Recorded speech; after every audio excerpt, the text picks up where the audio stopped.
All right, we're live.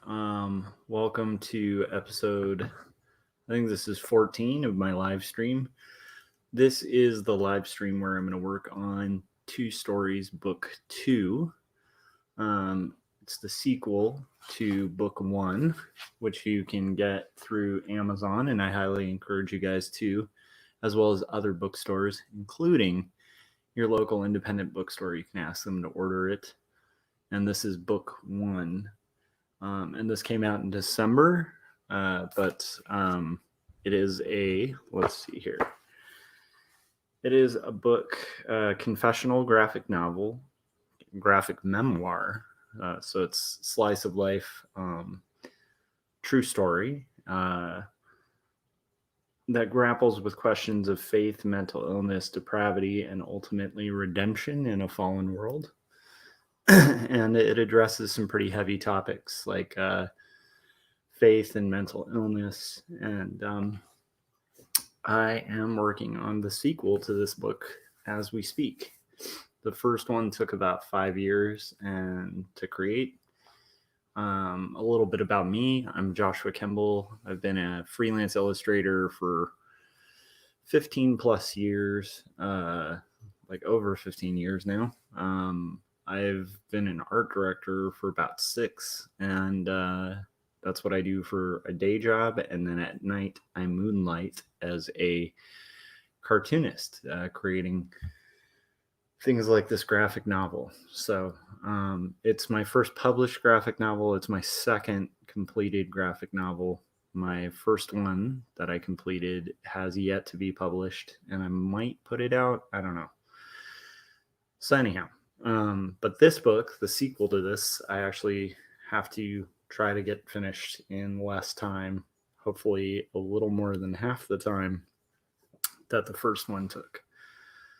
So what I'm trying to do is thumbnail the book, and then from there, once I have tight thumbnails for each page of the book, then I'll go into tightening up the panel borders, the text, and doing that in Adobe Illustrator. Right now I'm doing my thumbnails and roughs in Photoshop.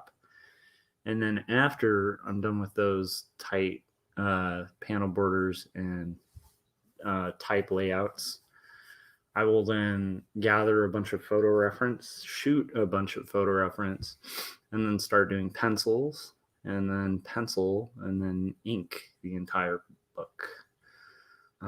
So the final result will look much more like you see on the cover here, where it's very realistic and detailed. And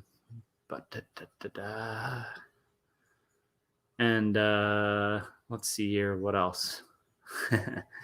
So anyhow, I'm working on the second book, and I'm on thumbnails for page 87. That's what I'm going to work on. What you're looking at on the screen is page 86, and I knocked this out earlier today in order to catch up, because I'm also taking the 100 Days of Making Comics Challenge. I think I'm on day 33 of the 100 Days of Making Comics Challenge, because what I did earlier today was to make up for day 32, because my son had a fever, and so I had to kind of play catch up today on a bunch of stuff, actually. Let's see here. Okay, so now I am going to hopefully kind of get into the thick of this, into the weeds. And so I'm going to merge this and talk a little bit about stuff I've been thinking about. My stream earlier today was a little chaotic because I had everybody in the family up and about and doing their thing. And my office is out in the middle of the living room. So if you guys watched that and it was a little crazy, my apologies, but I thought it was kind of fun because you could hear Benji doing homework, and my wife like walking around the house, and her mom, and it's a busy family here. We're constantly doing stuff. But I'm not sure how exciting that audio ended up being because of that. Because my usual practice of working on this is late at night. And so what I'm doing now is breaking the previous page into rows of panels that I can then pull and reference. And I'm guessing that that's going to be probably more essential because I think the sequence before was like an infographic, and I think we're going to pull back out into the room sequence. So here's my script. I pre-script everything out. This is the current page. I should probably show the script I have. So this is the written script that I have. And this I've marked finish line. And then this is what I have left to go, which is not too much. It's a little under half left. So in theory, it should be about 120 pages, give or take 4 pages, because books are always done in signatures of 4. And there's also going to be some pages I'm not really comping out yet. So technically, I'm on page 87, but also you have to remember I also have chapter title pages, because I'm kind of executing this like a book. So you'll notice on like the first one, it's broken into sections like this, where it's got like a nice chapter title, blank page, just like a novel, and then goes into it. So that's something to keep in mind. That'll add a couple pages to it. All right, let's get into it. And then I'll talk about some stuff that's been on my mind. Today has been weird. And I think I'll write it on my little notepad as I meander topics that I can hit on. But today I've had a couple ideas swimming through my head. One is RNA. Another is AOC, and then another is autism. So those are 3 things that I have kind of floating around my head today.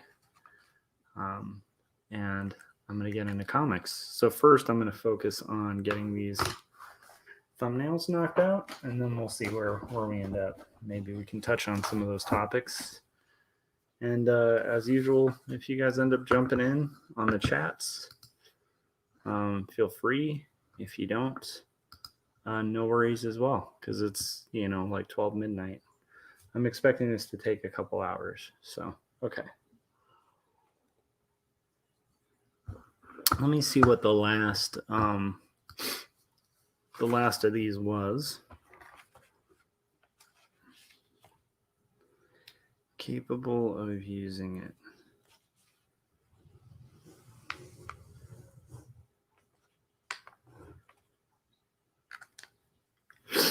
Okay, cool. And I think it's gonna, okay, yeah, it's definitely gonna break and go back to the usual page sequence. So right now we're at someone's apartment, actually their townhouse, to meet with their friend to obtain a gun to protect ourselves from a crazy neighbor.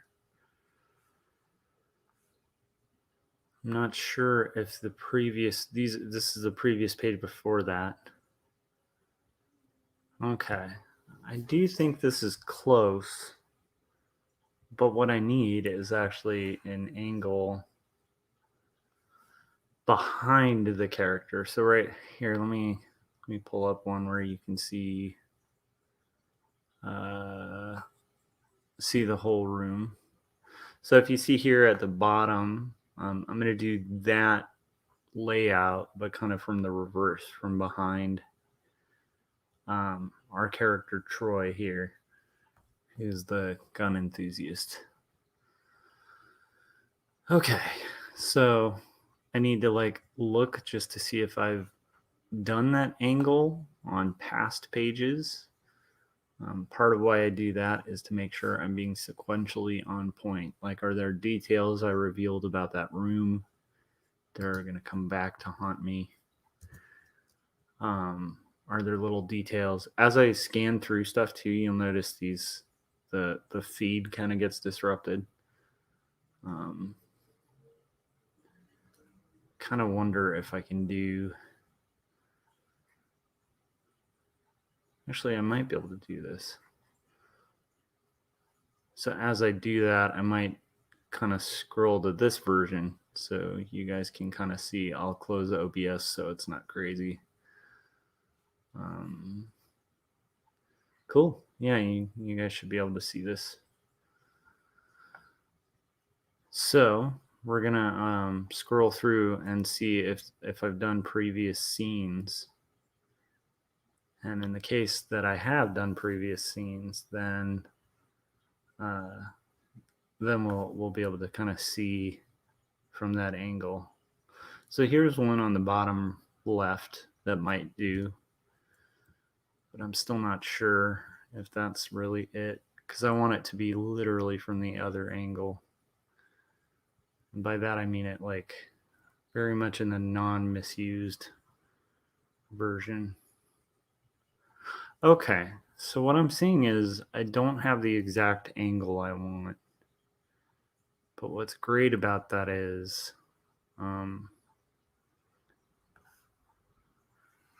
I can kind of reference this angle. So I'm going to copy this panel of us sitting. Actually, this one should work. Okay, so I'm copying this panel of us sitting so I have like an idea. And then let me scroll through and make sure there aren't other panels from that area, from that angle.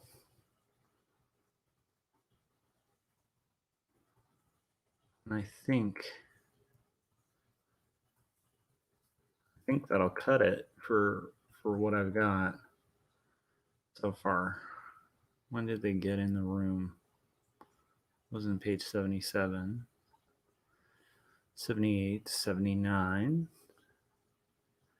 So I've been trying to do about one of these a day, and I figure that will keep me on track to get this book done on time. Okay, cool. So that gives me a rough idea of what I've got to get done there. And then similarly, I think I'm going to copy this. Oh, not that. This. And paste it here. And that way I have like a nice little reference for what I need to see. So there we go. This is going to give me an idea of like the scene, the layout, all of that fun stuff to be able to knock out the next page. All right. And let me real quickly also close out what I got here on the screen share. We'll go back to our main view. Okay, cool. We are back. All right.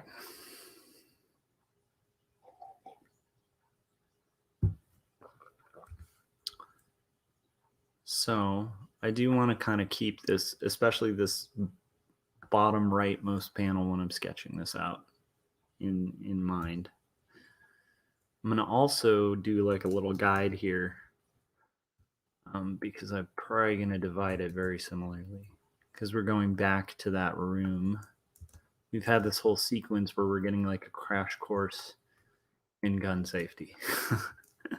from this guy. And now I think we're ready to rock. Yep, we are. Okay. So this is going to be pretty good.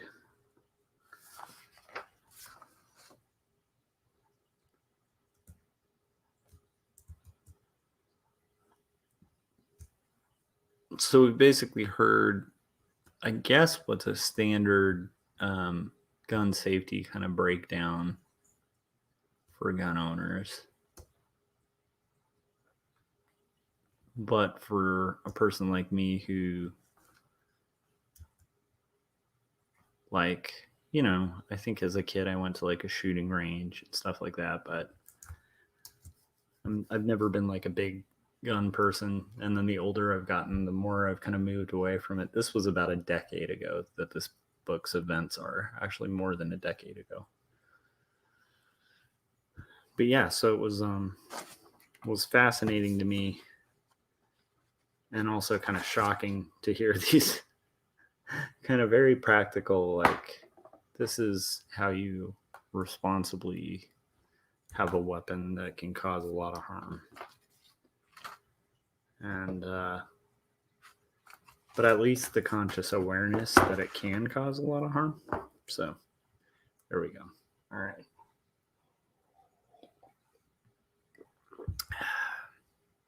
Gonna keep the coffee flowing tonight too. Okay, so this is just gonna be, let's see, I'm on the left, she's on the right in this. So in this case, she would be, yeah, I'd be on the left, she'd be on the right. Ooh, did I swap her? I might have to work that out. I might have to work that out. I'm curious when I did that, when I did the swapping the sides that she's sitting on thing. Could be problematic. Kind of checking it out now.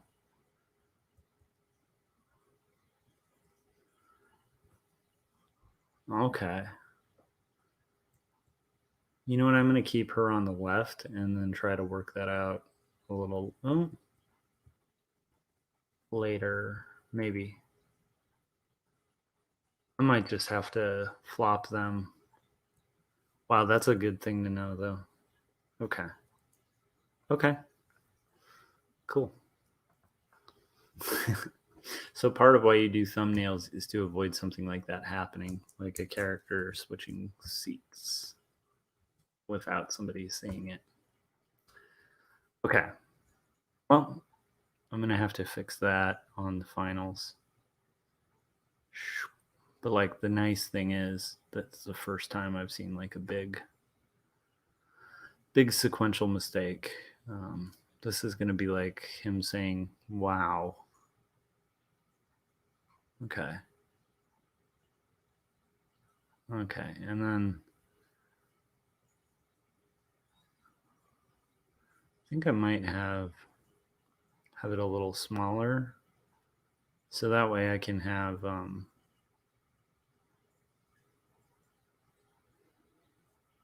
okay.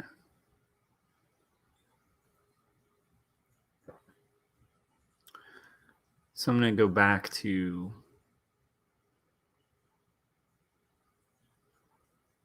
the sequencing that could be in this previous one where she's on the right.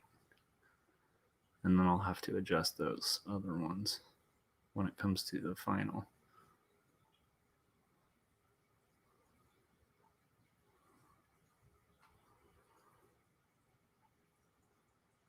Also, we have a dog on our lap. I hope I didn't forget that. No, okay, good.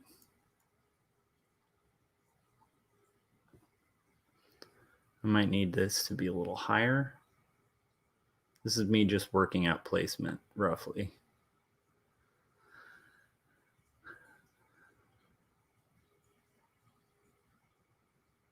Okay. So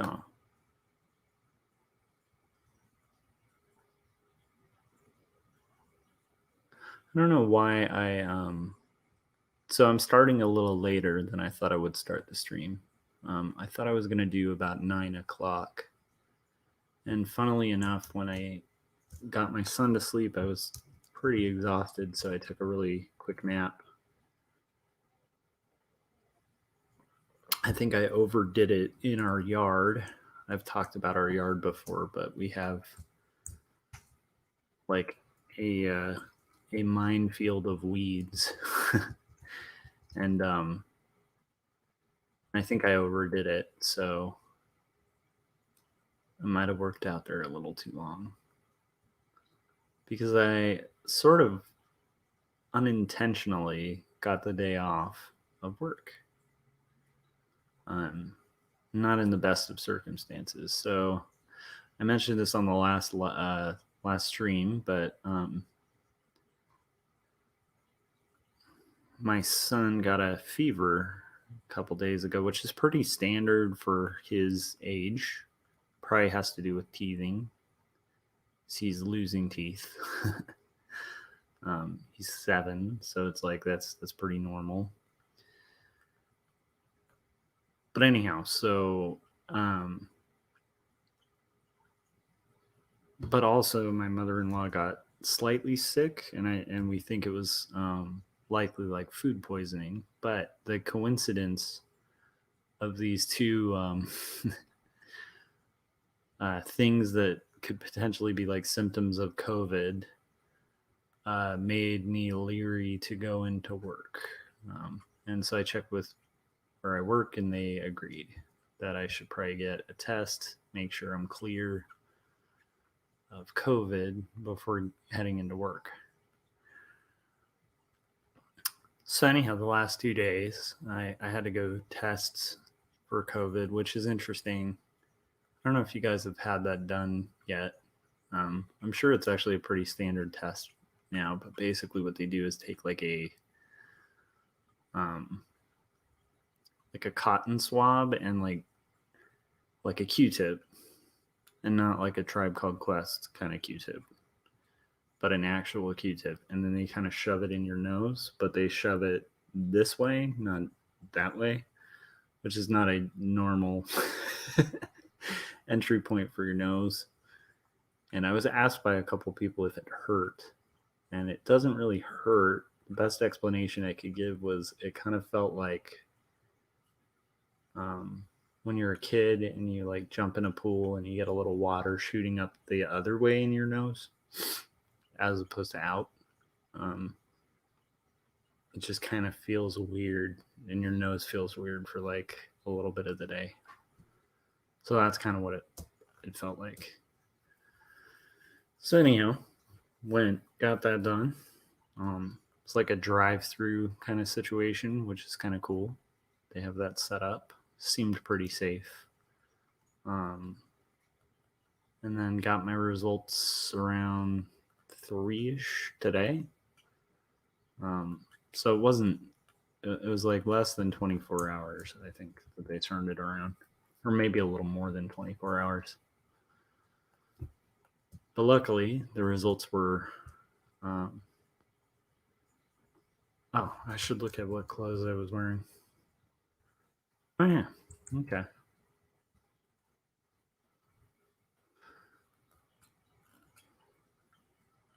And then I've mentioned this before, but the t-shirt I'm going to be wearing here is going to be an At the Drive-In shirt.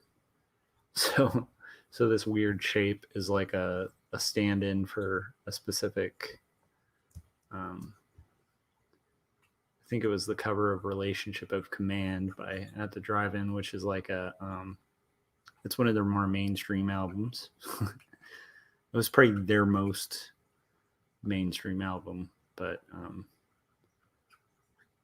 not that they were ever really mainstream. But anyhow, it has like a Trojan horse on the cover, so that's what that's eventually going to be. But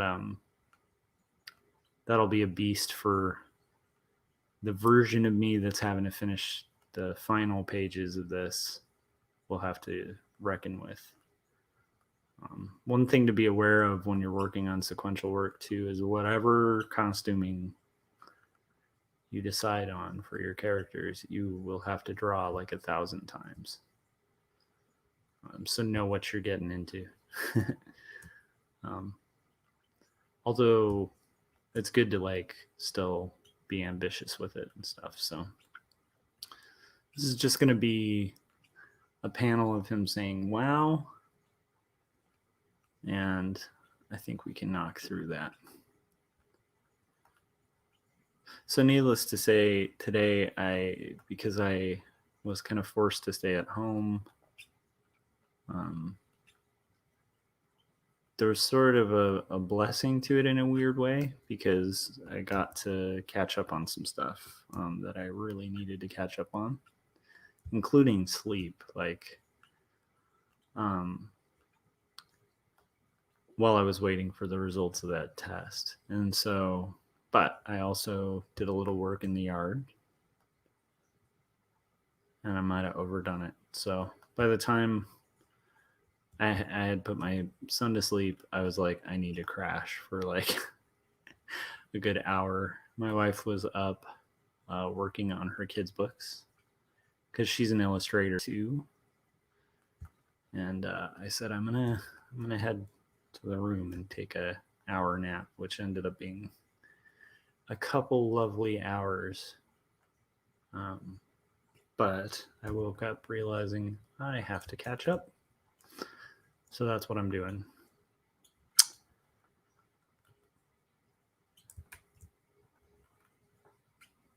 I want this to be a long tail. I kind of feel like something like this with a really thin long tail could be good for that. Okay. And we're going to do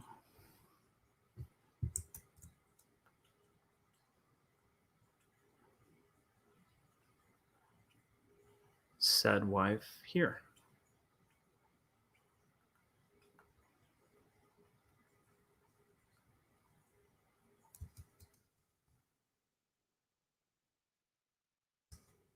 So for dinner, it was kind of cool. Her mom, my wife is half Japanese, and her mom made this thing called okonomiyaki, which is like one of my favorite Japanese food dishes. It like uses egg and cabbage and all this other stuff to like make this like really tasty like pancake kind of. I can't explain it. I'll do a bad job explaining it. But anyhow, she made that and it was delicious. So that's what we had for dinner today, which was really cool and kind of capped off the impromptu day off that I was not planning, but was like a blessing in disguise. It's interesting. I don't particularly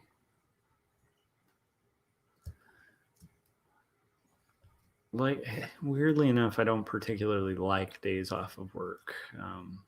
They can be really cool, but being an art director, it's like when you're out for a while, like usually coming in as a big headache of playing catch up. And so that'll be interesting.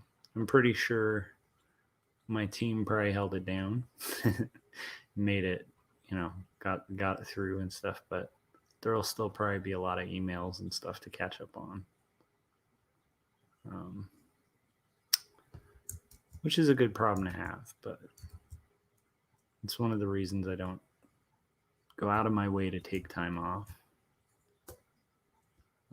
Although the impromptu break was nice. Okay, so we're just super loosely comping out this page, working it out, and here we go.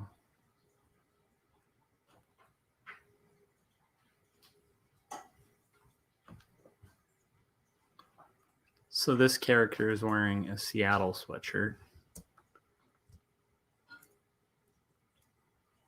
And there we go.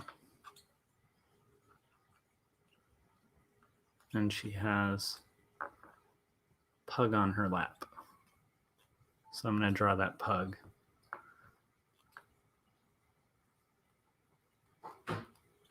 Okay, so I was going to talk about some stuff that I've been thinking about in random order. Okay, I think the first thing, I wrote it down so I wouldn't forget. Okay, the first thing is RNA, which is super fascinating to me. Okay, so, okay, here we go. We got a dog. It's going to be sleeping here. This is a pug. So he's going to have be kind of sleeping with his little weird, pugs have like this funny brow.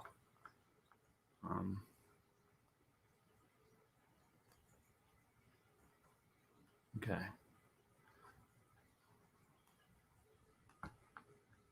He's going to have this little curly tail here. They usually have like a little Cinnabon tail, which is hilarious. This is a thumbnail. And he's going to have his little paws here. Okay. All right, so that should do it for that. Get those legs in here, and then Seattle shirt with like the little band. And there we go. So you want to make sure this is okay. It's going to be, and there's going to be some stairs here. All right, so RNA, why am I bringing up RNA?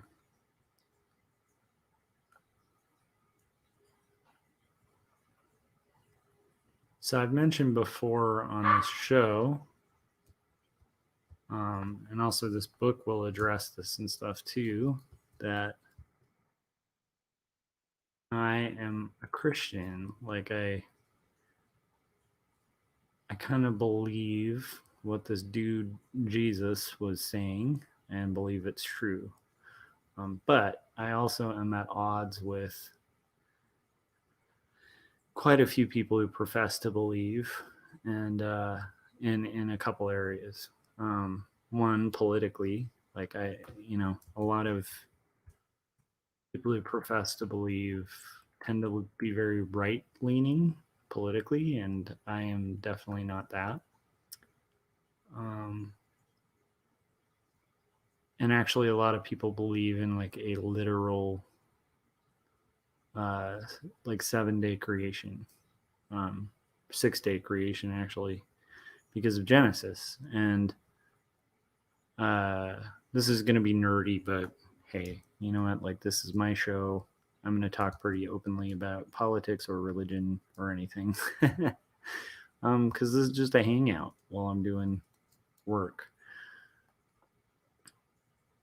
So anyhow, and if anyone shows up in the chats and wants to change topics or anything like that, like, they are free to as well. But anyhow, so one of the things I find fascinating to think about is don't think, from what I've read, I don't think that creation of the world could have happened in 6 days. I differ with a lot of religious folks on that, although there's usually a broad swath of, I think, like 6 different interpretations people make, 6 or 7, of how those creation days could have worked, like, scientifically. And there's like a version of that I really think is a bad idea, which is like the Ken Ham university type stuff, where they have like a creation museum and stuff like that. Like, those are people I don't necessarily agree with. Like, it just doesn't line up with what I've read, and what I believe to be true from like the evidence that I've seen.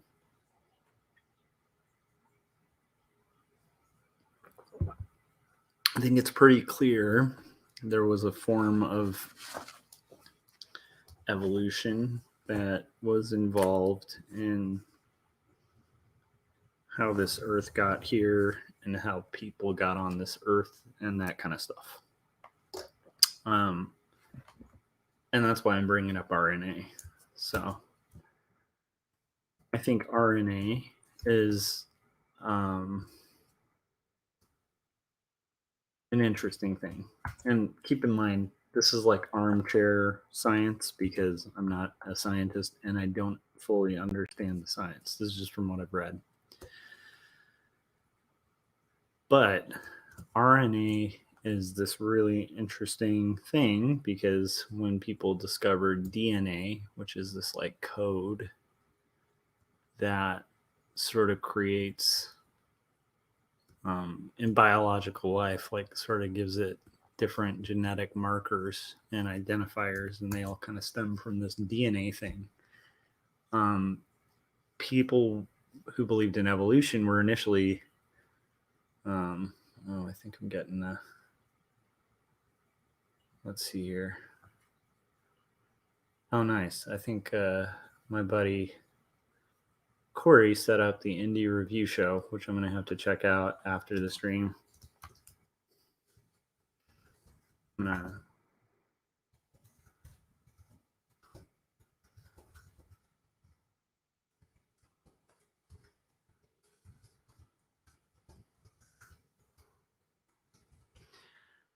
I just let him know I'm going to check out the site he set up. All right. Crimson Owl Comics. Okay. So Crimson Owl Comics loyally and awesomely showing up to my live streams. And I think you were on this morning's or yesterday afternoon's live stream. And now you're on this live stream. Usually you hop on here before work. Is this before work? I'm guessing it's like an hour or so before work, but let me know.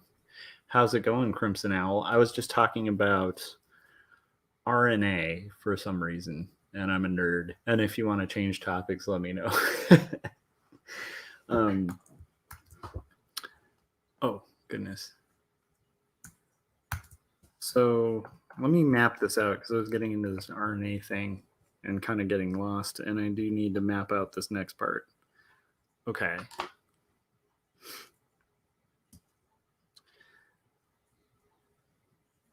I do like this. Okay, so this is going to be another sequence where it's going to be him. Okay, so this is going to have a lot of text. So I got to type this out, and then I'll get back into my RNA conversation. So, okay. So before I go through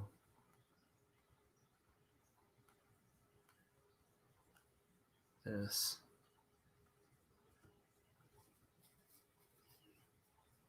and drill. See, now I'm insanely curious, like what all Corey set up. Okay, I'm gonna check this out. Oh, nice. Oh, he set up a really cool schedule for our books. That's really exciting.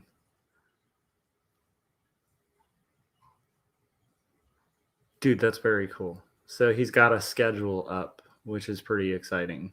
And I think that's going to work really well. And I think, yeah, it's looking pretty good. Okay. I'm pretty excited about that. Cool. Okay. I'll let him know. Okay. I took a quick peek and it looks good.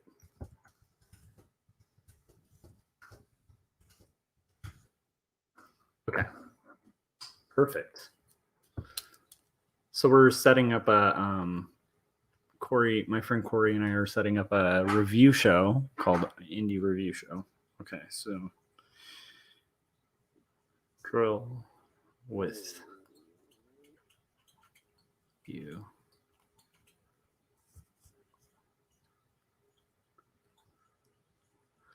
I am apparently getting somebody on Twitter.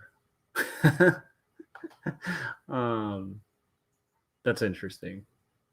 Kind of spamming with a bunch of wanna become famous and buy followers and stuff. And I'm gonna have to do some kind of filter thing on Twitch to try to get rid of that because it's just like 50 million people. Let me see if I can set that up. It's interesting. I wonder if that even is like effective or not. Let me see here if I can somehow address that because I'm kind of new to Twitch. Or maybe they'll stop. Whatever. I'll let them stop.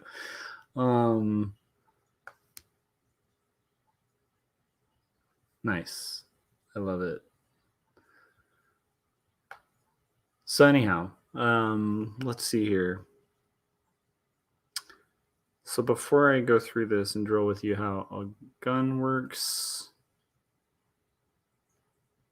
on how are you doing, Crimson Owl? What you up to?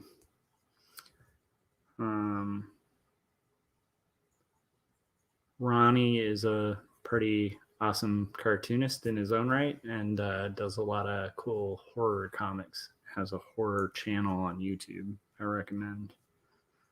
Let's see on how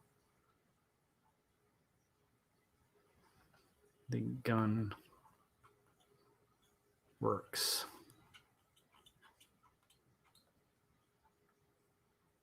Are you absolutely sure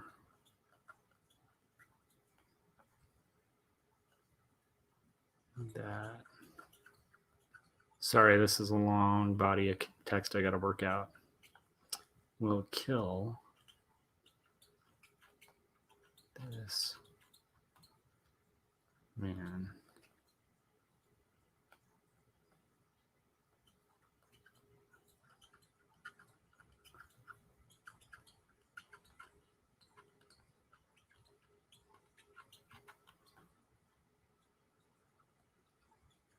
Property.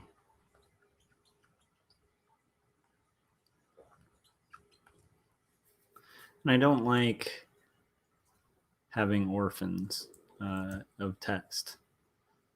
So like a little section like that where it's like all alone. Okay. There we go. Anybody who follows the stream is going to overhear that word because it's one of my pet peeves when I'm doing layout. I think I'm going to have this move down because that'll allow a little more room for the type.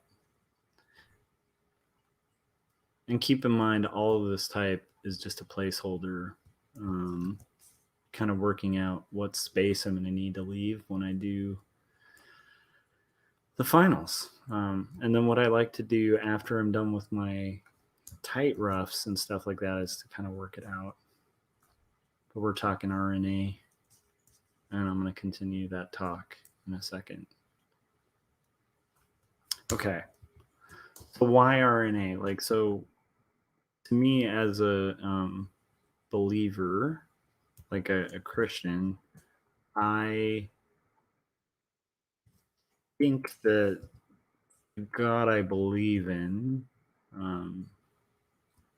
is likely to use systems that we can see to kind of make stuff. Like if there's a God, it seems pretty rational to me that God would use science to kind of do his work because he designed science, that kind of thing. And I don't think I can convince anyone of what I believe. I think I can just talk about it, but I don't really think I have any way to like change somebody's mind. I think that's something people kind of have for themselves. So that being said, RNA is really fascinating because for people who, like for me, I think that just from what I've read and seen, it seems like um, there's a lot of evidence for evolution and for the fact that that happened like on this earth. And I know there's a lot of people who believe in a literal like 6-day creation that don't think that's true. And there's this whole Kenham University kind of take on science, and I have not been convinced by that. It just seems a little far fetched, a lot of the Kenham type stuff. So to me, I think it might actually be more complex than sort of people who are having a reading of Genesis where they're thinking it's like 6 literal days. And so I've been really fascinated with that. But RNA to me is a big one because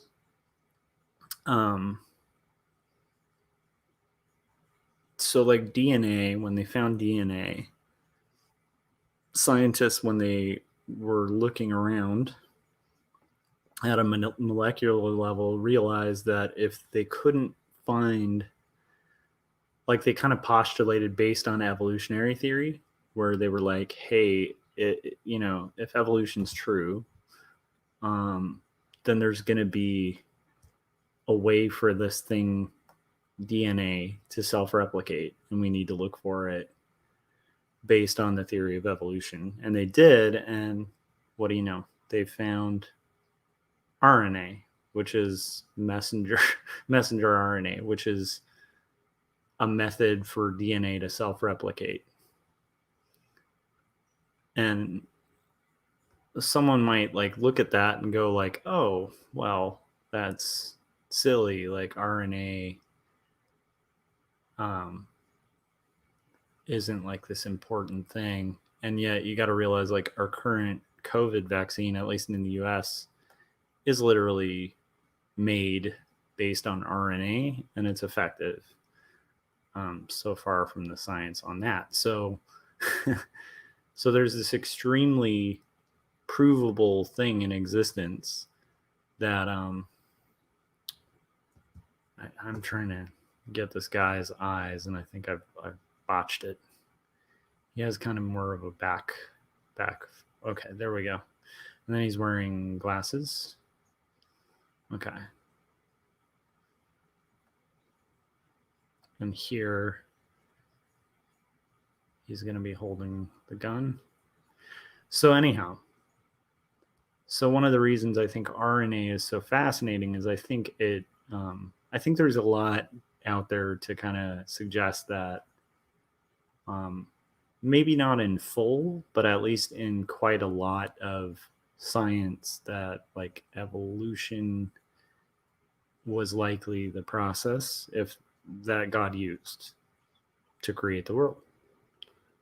And so that brings with it a whole bunch of other things, like like theologically, there's a lot of questions from that. Like, did the curse of sin, like in Christianity, that's a huge part, and that can kind of create some complicated questions to answer. Yeah, exactly, right. So anyhow, like I think it's fascinating because the one guy, there's quite a few theories out there, and Crimson Owl Comics actually pointed out that it says 1,000 days on Earth is like 1 day in heaven. So, and also just reading the passages of Genesis that people get so stuck on the days with, it's hard to view the days as literal days because you don't even have a sun. And so if you don't have a sun on like the first 3 days, like what are days in those passages, right? I love this. Yeah, that's kind of my thinking on it. Why couldn't God use the Big Bang? I personally think, like, when God said, let there be light at the beginning, since it's not a sun, and this is the formation of the universe, like, why couldn't that be the Big Bang? Just saying. Why couldn't those be days where God is giving directives and literally speaking creation into being, but they just play out, like the directive plays out over billions of years? I think there's a multiple complex ways to kind of look at it that don't require like a literal version of it. And I think RNA is something important for, I think other, like, it frustrates me because I don't think it affects their faith or anything, but I do think I know other Christians who kind of have like a literal take on it, and it's hard for someone to, and by the way, by literal, I don't mean like thinking the books are literal, because I think that would be a pretty common point of agreement for most Christians, would be like the idea of like, yeah, that is literal. And there's some stuff that like non-believers would find strange that I think is very literal in there. But I do think we do a disservice to like limit it to having to be a literal 6 days. Like, and I also think ignoring things like RNA is just like a weird practice in sort of fact ignorance that I think is really dangerous for anyone like deeply thinking about stuff. So hopefully that's not super offensive to anyone out there. But that's one reason. So anyhow, I've been thinking about that because I am really a big fan of a guy named John Lennox, and he's like a apologist who's also like an Oxford scholar. I think he teaches math at Oxford, and like math, like quantum physics kind of stuff. And he also has like multiple degrees and stuff, but he's a smart guy, and he talks a lot about it. And he wrote a book called The 7 Days That Divide the World that kind of gets into that I was recently kind of thinking about. So that is, and I need his mouth to be open here. So that is kind of why I have RNA on the brain. Is that weird? Ronnie, am I being weird by like rambling about RNA at like 1 a.m? I don't know. Let me know. But anyhow, so that's one thing I've been thinking about, is like kind of being bummed that people I know who are believers, a lot of them sort of don't think about like the fact that like a lot of the science they rely on for medicine and like to kind of get by in the world is based on the theory that they very quickly disregard. And it's kind of a bummer because I don't think that theory rules out a god, and so like that's why I think it's sad. I just think like there's this unnecessary conflict between like science and religion that doesn't need to be there. So anyhow, it's a thought. So that's been on my mind. All right, I got the "it's cool" from Ronnie, so thank you, Ronnie. So that's one thing I've been thinking about. That's one of the things I wrote down. I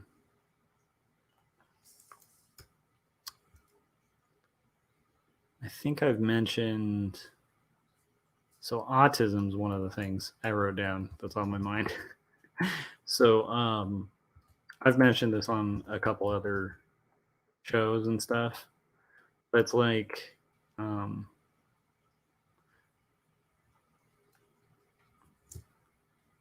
through being a parent and kind of my son was diagnosed with autism, and so we got him like speech therapy, and like he's brilliant, like he's doing great in school, he tested out of SPED. He was originally in SPED, and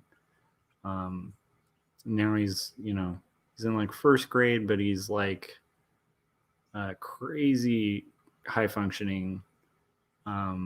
He reads at like a level that's like 4 grades above where most kids his age are reading. He's really good at math. He's just like a really smart, like intelligent little dude. And it's been a real blessing because it's like we were really concerned that that sort of autism might like kind of become a thing that held him back in life, and it's so far been like a blessing for him. But reading about it and going through the speech therapy and other stuff with it, it's like you have to read a lot about it. And the more I've read about it, the more I've realized that I think that's something that I have, and I've learned to kind of function with. But there's certain personality traits that kind of come along with that, and it's a whole spectrum. So I don't think even my son and I probably aren't on the same spectrum, but I have started to realize like I'm probably on that spectrum. Oh, great. Okay, sorry. It says the Spirit of God hovered over the waters and spoke and created light. If I'm not mistaken, if you match the same frequency of water, you can create light. That's pretty cool. I love it. That's really exciting. I love that kind of thinking about that kind of stuff.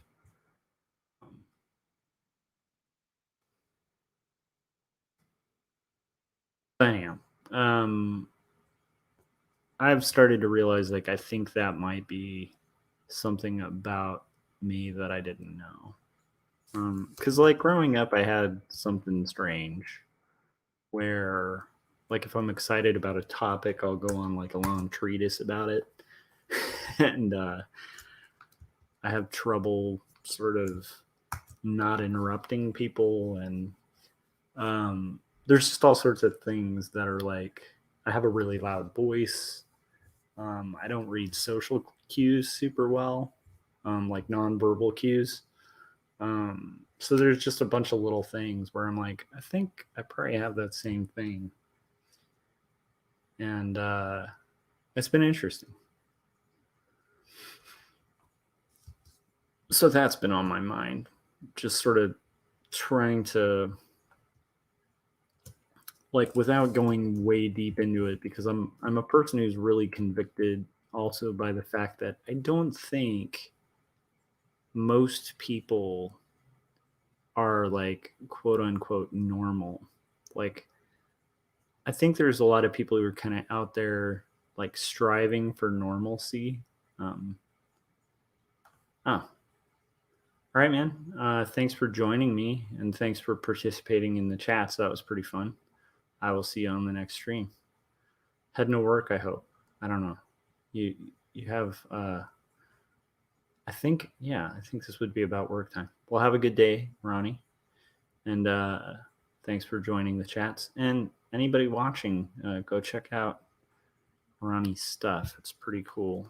And I think he's under Crimson Owl Comics on YouTube too, and they have a really good review show for horror comics, which is pretty fun. All right, so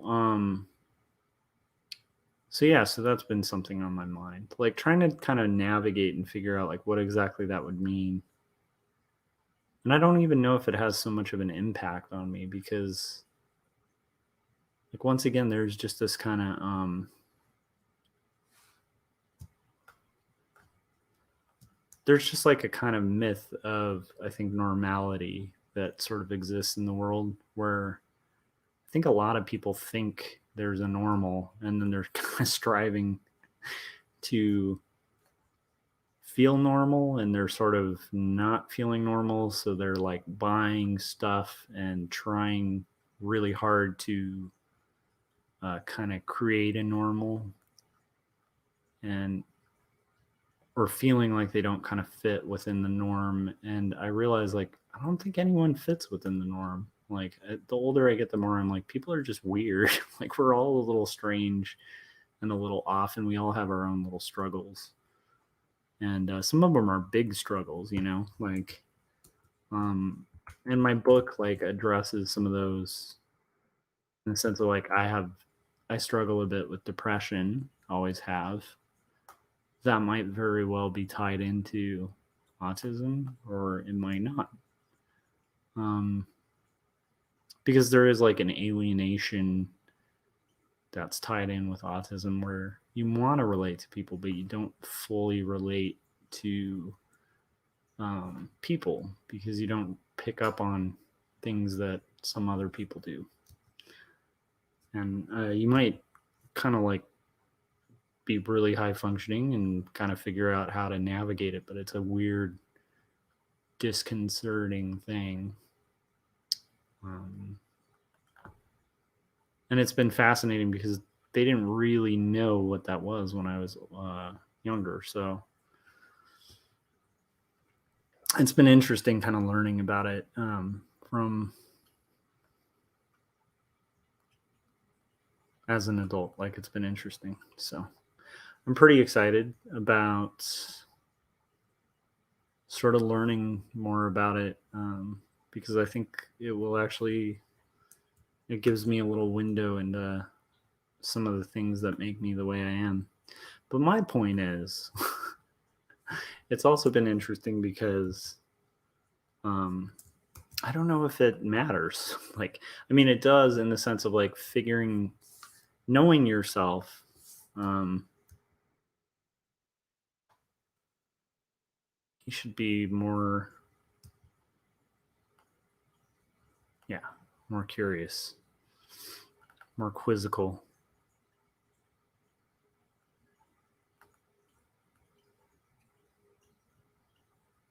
This is going to be a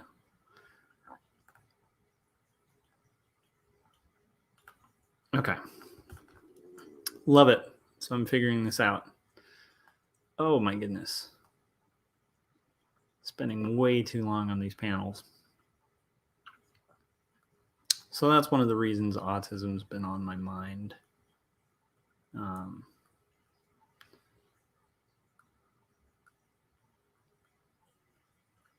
But it's interesting to think that we all kind of have our own little struggles and things that make us unique.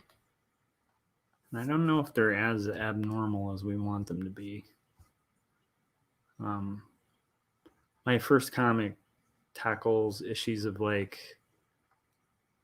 anxiety and depression and like suicidal ideation and just some heavy topics, you know. And I've been surprised by the amount of people who've read it and kind of relate to it and are relieved to have a story that that talks openly about it.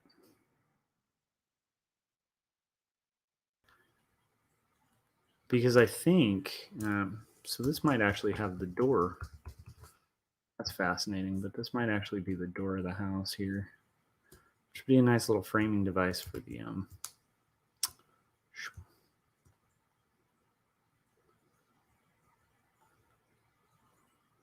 So there is one thing I'll mention when I'm doing these thumbnails. A lot of times the rooms are a little box-like, and that is something for people to be leery of when they're doing finals. Like you definitely want to kind of try to give a little personality to your backgrounds so they're not just a bunch of boxes.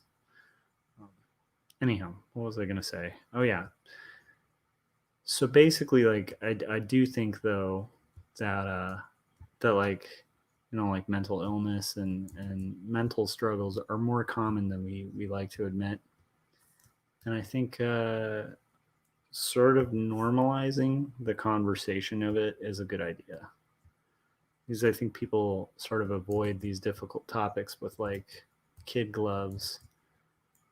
And then it sort of creates this alienating thing. So I think that's why it's like even when talking about like potentially having autism or something, it's good to just be open about it instead of like that could be like a little secret I keep. Um, and maybe that would benefit me to kind of keep it under wraps, but I kind of feel like it's better to just kind of address those things head on. Um,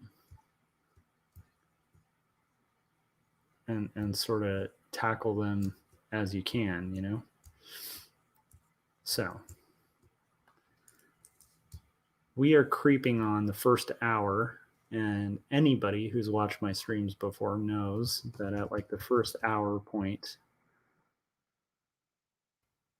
um, I usually take a little break, an hour in. So hopefully, it doesn't seem like there's a lot of activity in the chats, and that's okay because, like I said, I sort of choose inopportune times to have these streams sometimes.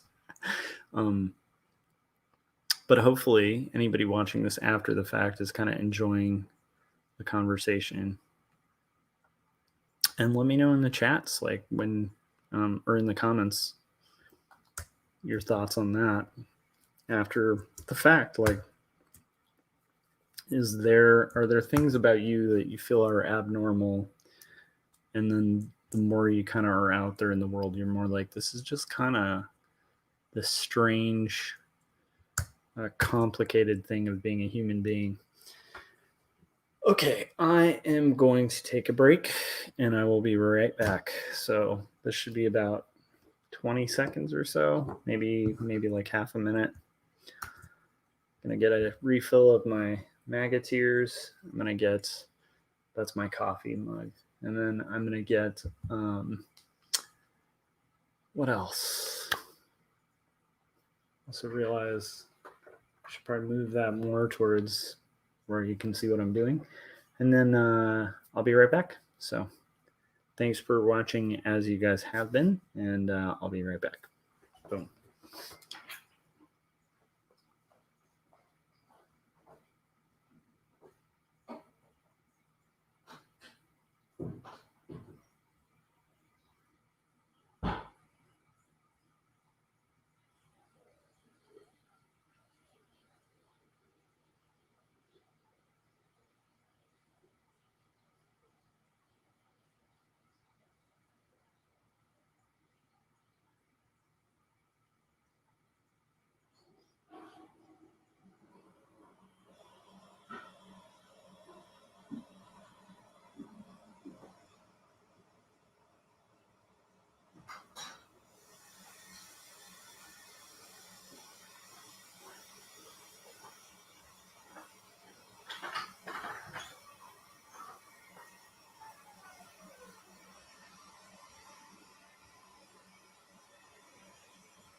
All right.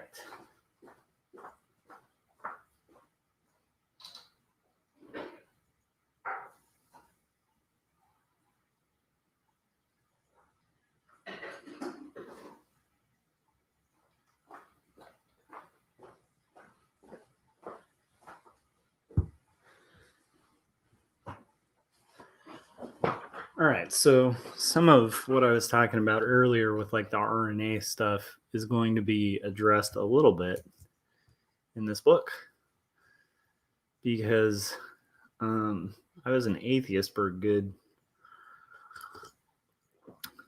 15 or 16 years, like a decade, over a decade. Maybe not 15 years. I think it was about 10 years. Pretty convicted one. And that was one of the big barriers for me, was this idea that like science and faith are necessarily in conflict with each other. And I had a couple good friends start having a dialogue with me about that. And some of those friends sat through some really difficult conversations where I was pretty demeaning to them and kind of weird to them. And about it, because I was just like, I just thought, and I think rightly so in a sense, because seeing like the current way that like politics and religion have sort of blurred into this weird like nationalistic thing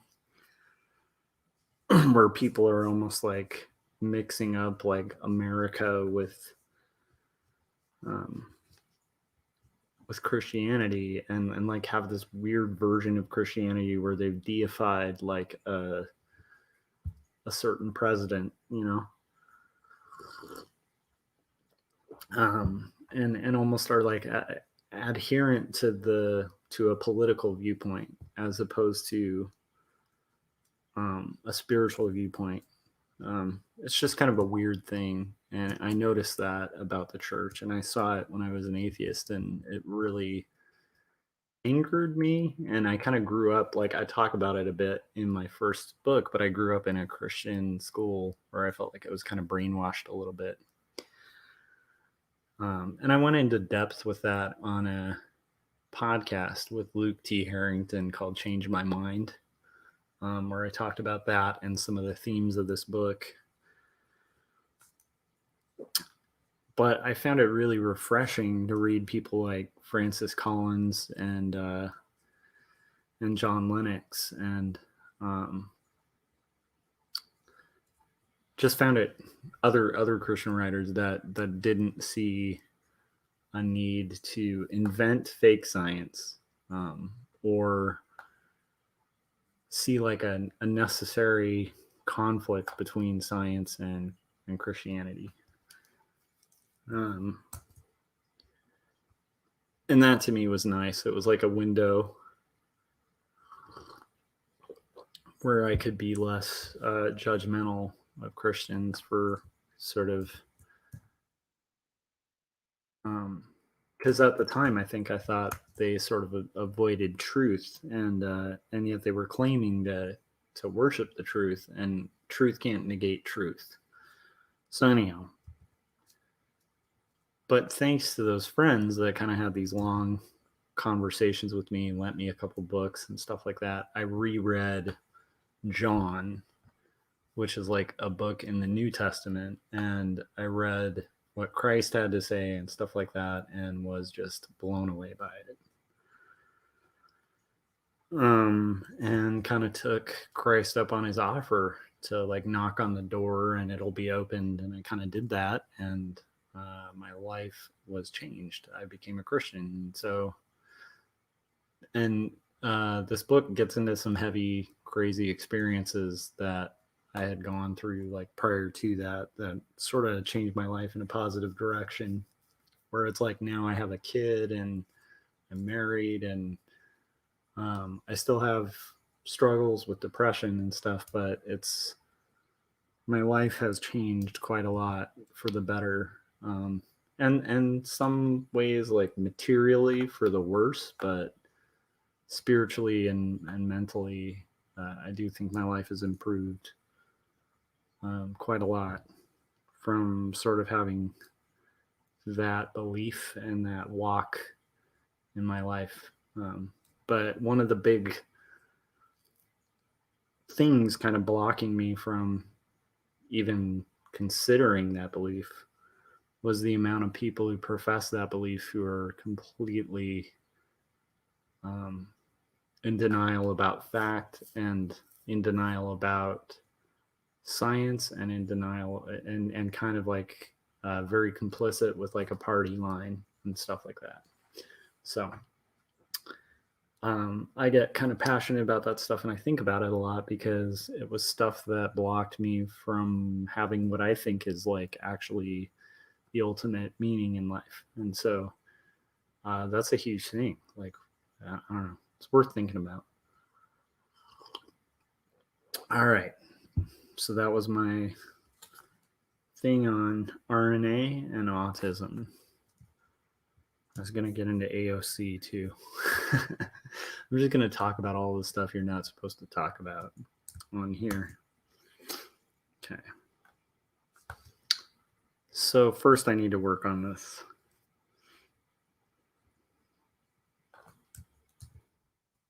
I'm a big fan of timing, and I think that this next panel needs to be a silent panel that's like almost a repeat of the panel prior to it, for like a beat of time.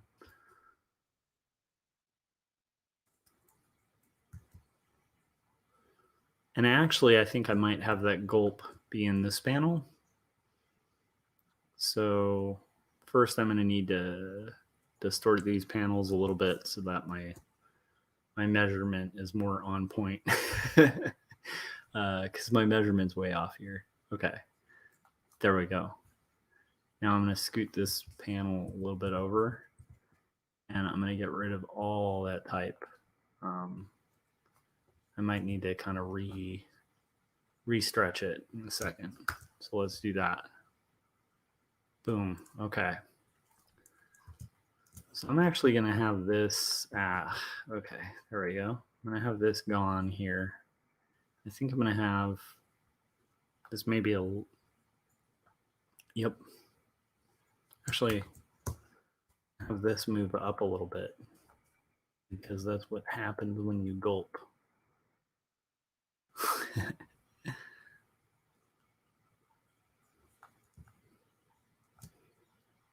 And then his.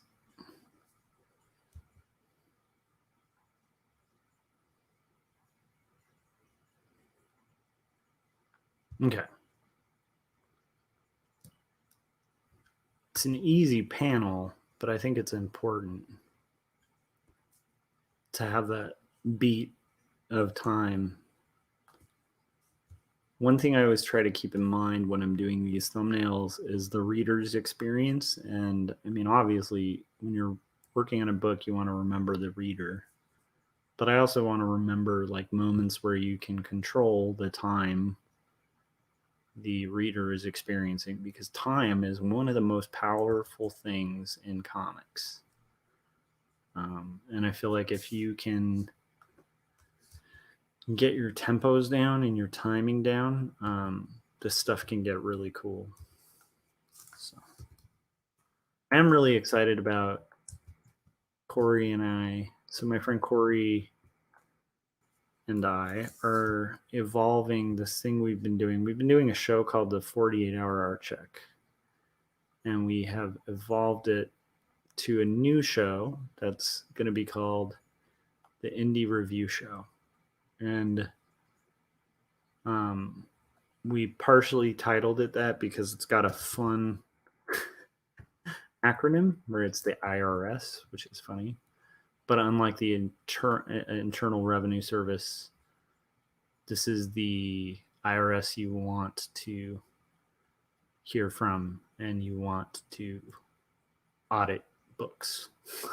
And we're going to be basically reviewing and going over books that have inspired us. And I am going to try to do it somewhat alphabetically for the books I pick. And then I think Corey is going to be sort of bringing up different books. So there we go.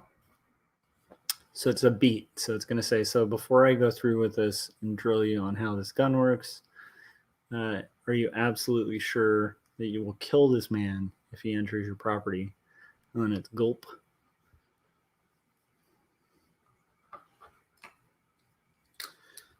This is actually going to be a lot of repeated sequences with very subtle differences. And then on the final, I'll be redrawing all of these panels because I don't like the idea of cutting and pasting panels.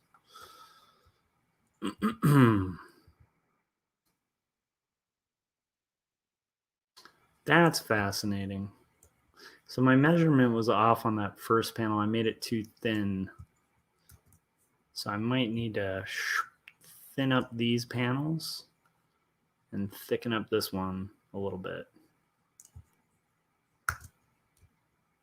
Usually I'm a little better with that. But what's neat is actually I drew those characters a little too thin anyway. So hopefully that's not a problem. Let's find out. All right, here we go. Oh no, I made it too thick now. We gotta go back a little bit. It doesn't need to be that distorted. Okay. I love it. Okay.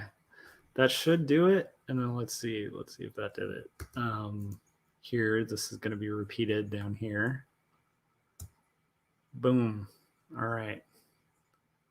Look at that. We kind of did it. I might need to make that a little wider. Okay. So this is going to be, that gulp is going to go away again. And then we're going to kind of move it down. So, okay, AOC, what was I going to say? I wrote down a couple things that were on my mind.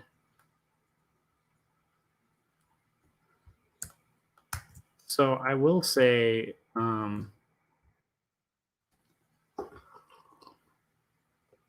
Alexandria Ocasio-Cortez seems like she's been kind of demonized and vilified by people who are kind of right-leaning.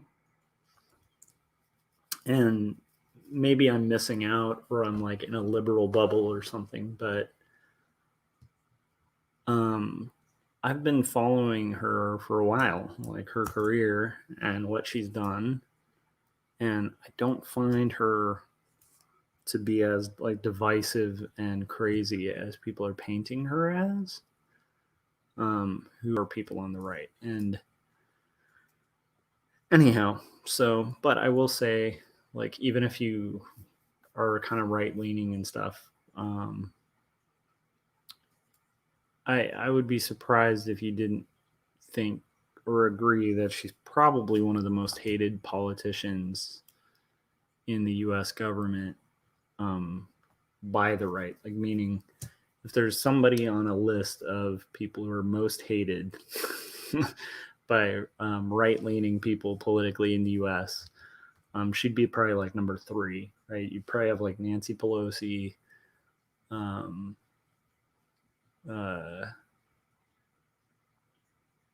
yeah, like, honestly, no, she's probably number 2. You'd probably have Nancy Pelosi and her as like the most hated politicians on the left by the right. Like, so in the U.S. Capitol insurrection that happened. Oh, let's hold on. I'm jumping ahead. Okay. So this is going to say, yes, I suppose I would. Okay, so here we go. Yes.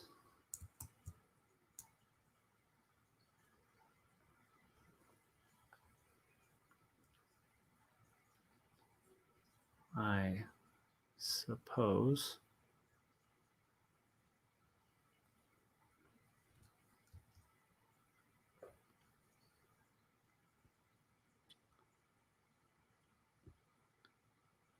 I would. It's going to be here.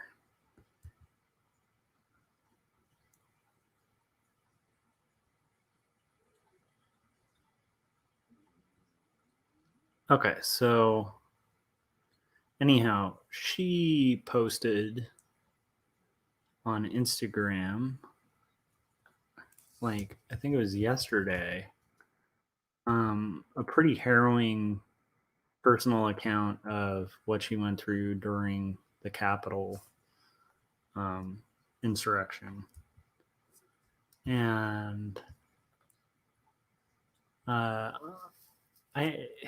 think for anybody who's being honest, like, if they were at work and that happened, like what happened at the Capitol happened, they'd probably sense the fact that, like, there's truth to that post. Like, it's not just a political post, like, it's a pretty honest retelling of like how horrifying and frightening the experience was at being a worker in the Capitol building when you have thousands of people breaking into it with many with the intent of like hanging people or committing acts of violence against members of Congress. And if you're one of those members, like imagine you're, I don't know, trying to think of a way to kind of humanize it. Imagine you're working at like McDonald's and there's people who really hate McDonald's. And you're like one of the most public speakers for McDonald's. I'm just using McDonald's as an example.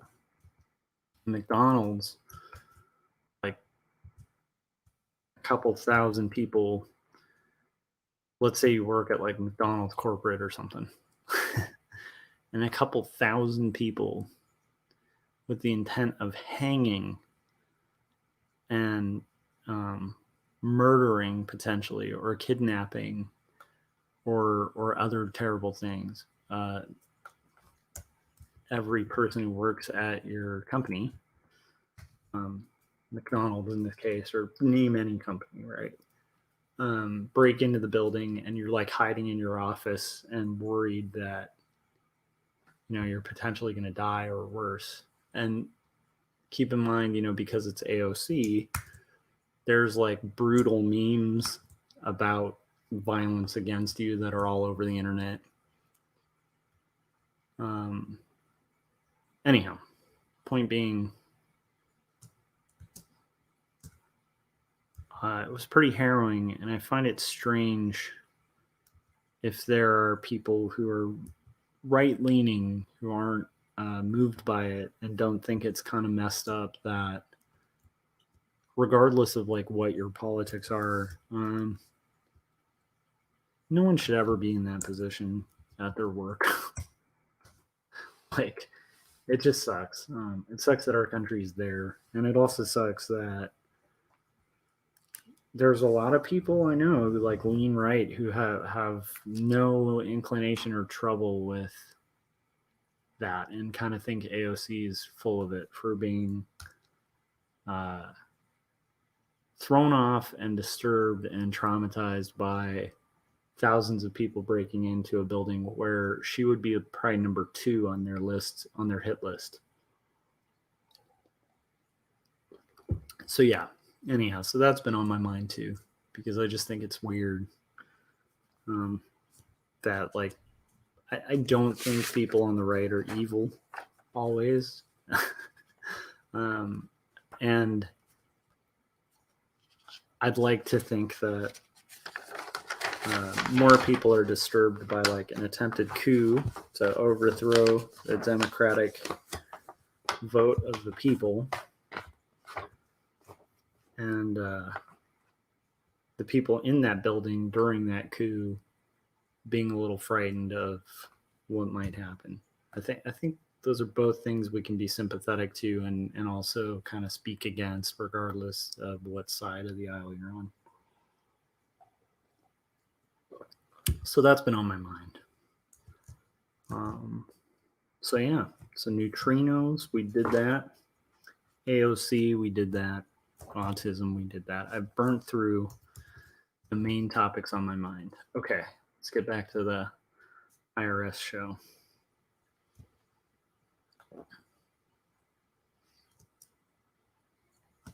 Okay, well, hold on a sec. Let me map this out.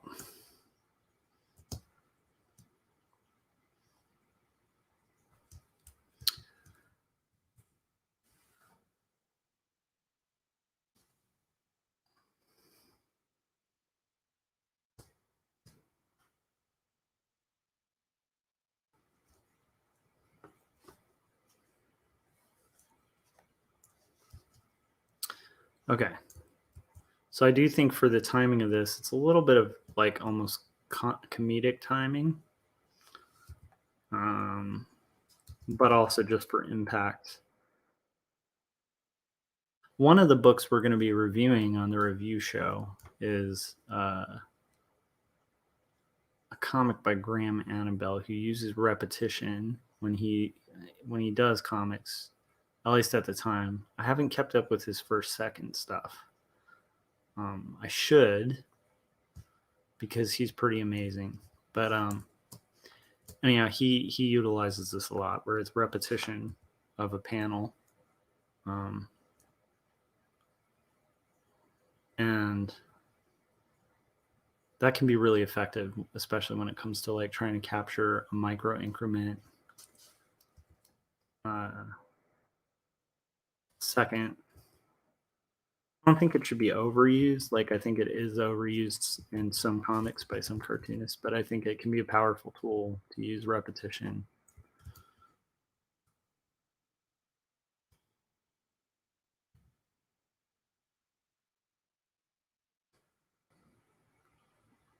Okay. So this is going to say, suppose isn't going to cut it. Anyhow, so if you guys have any thoughts on RNA, AOC, or autism, as I've discussed it, let me know in the chats.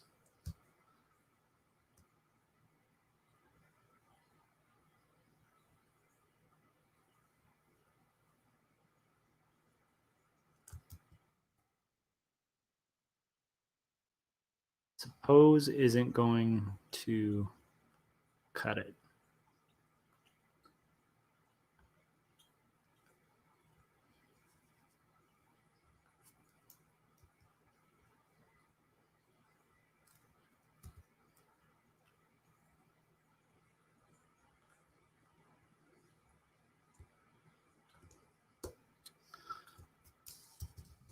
Strangely, this might be a very quick page to thumbnail, but we're moving through a lot of territory, and I think it's actually pretty good. I'm excited about getting to the next section. Like, one of my favorite things about thumbnails is this is the part of comicking. Like, you can write out a script, and I recommend it if you're like me. And this might have something to do with being slightly autistic. But if you're like me and you do better with like structure, there's something really cool though about when you start taking a script and then making it visual. So I have a script, and you don't really get to see your sequencing fully play out until you thumbnail it. And when you thumbnail it, you start seeing your story, even though it's loose and rough, come to life. And that's pretty exciting. It can also be terrifying and depressing, because you might have written something that doesn't work. You know, like, it might sound really good in text, and then when you see it visually, you'll be like, oh man, that's not going to work. But in this case, I think it will.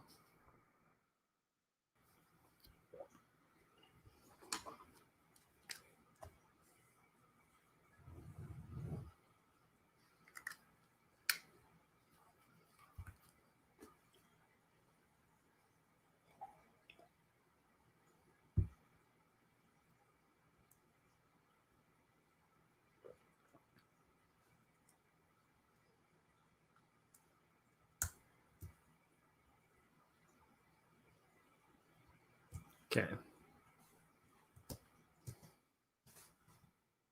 This is going to have a hand movement.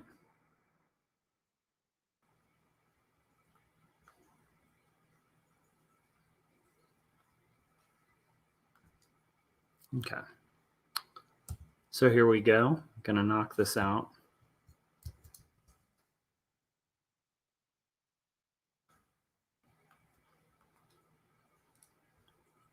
Trying to make sure I have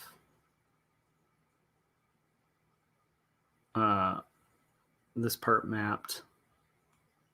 And by the way, as you guys are watching these, if you ever get really curious to see the story thus far, you get a little sneak preview before it's published of the entirety of book 2 in thumbnail form.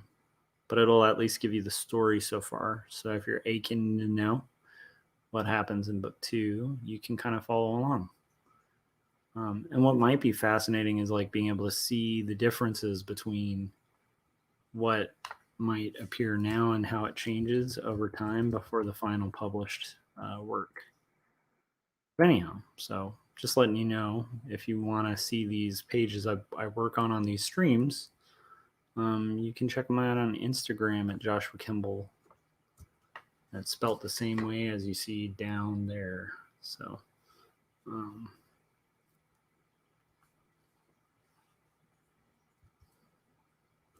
this is going to be more of a convicted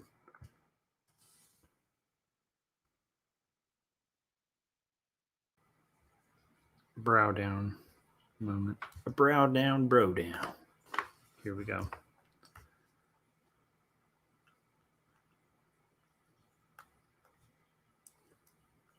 So I tend to think,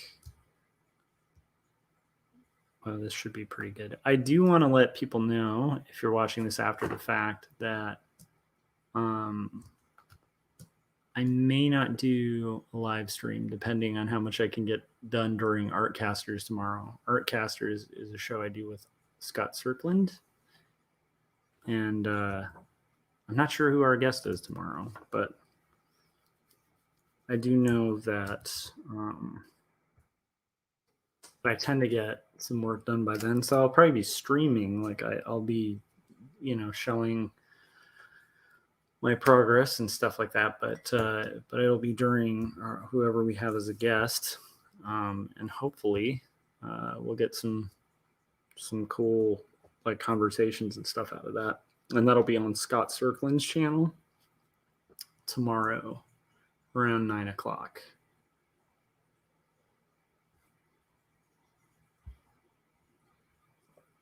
All right, so here we go. We're setting this all up. I'm pretty excited about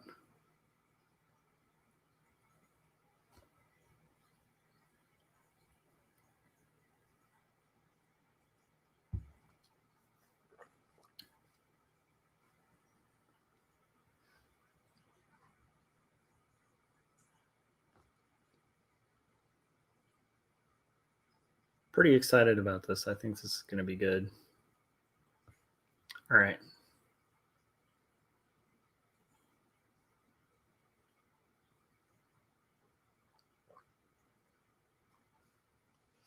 Okay.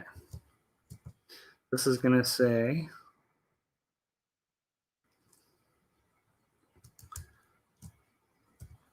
sorry, I was kind of checking out Corey's chat to me about the IRS show, which I'm pretty excited about.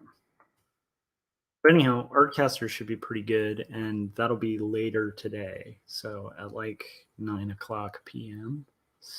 Pacific Standard Time. So whatever time zone that is for you. Let's see here. So this is going to say, okay, then.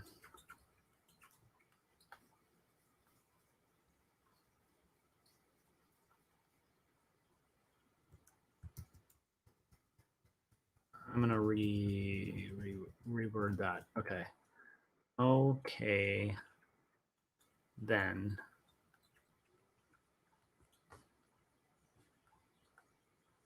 Yes.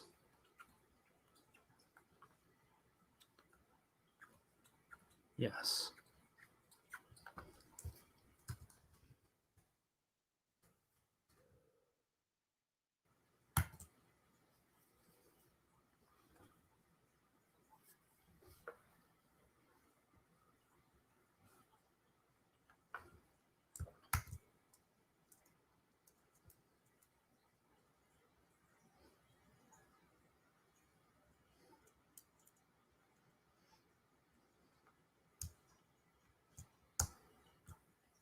Oh, come on. I don't know what that was. I did not mean to crop that artboard tool. Who even uses that tool? Why am I? Yeah. Okay. Sometimes Photoshop breaks my heart, some of the weird nonsense it does. To be fair, some of that might be user error too. Okay. So now we're getting into it.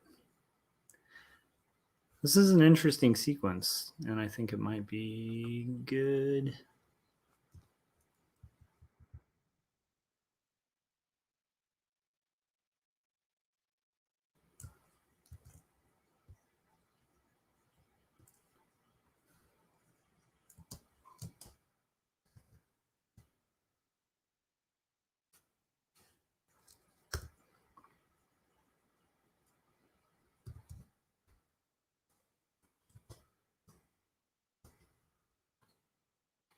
This is going to say, yes, you would what?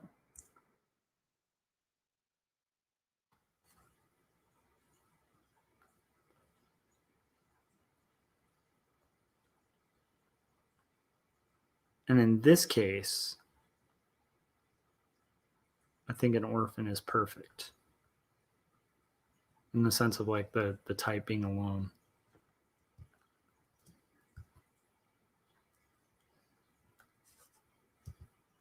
And now this expression's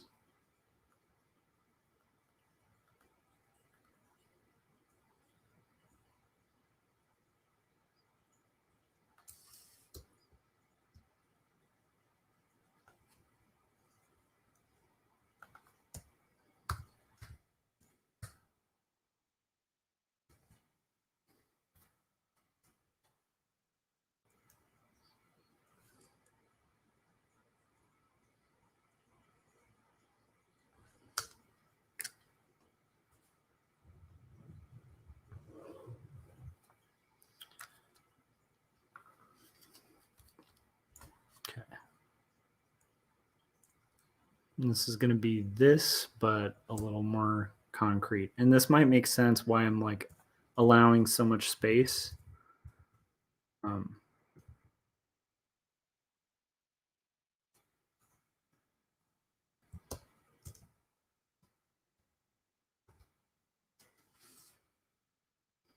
Okay, so here is going to be a little bit more of a break. But look at this. We're about an hour and 42, and I have almost finished the thumbnails.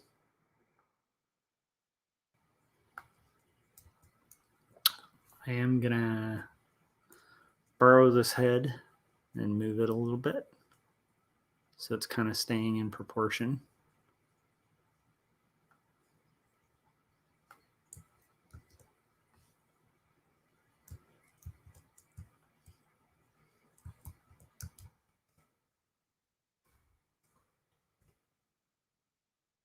That's going to go down a little bit. Okay.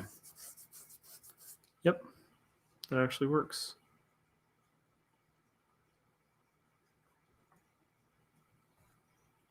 And then this hand is going to change. I'm going to erase this one.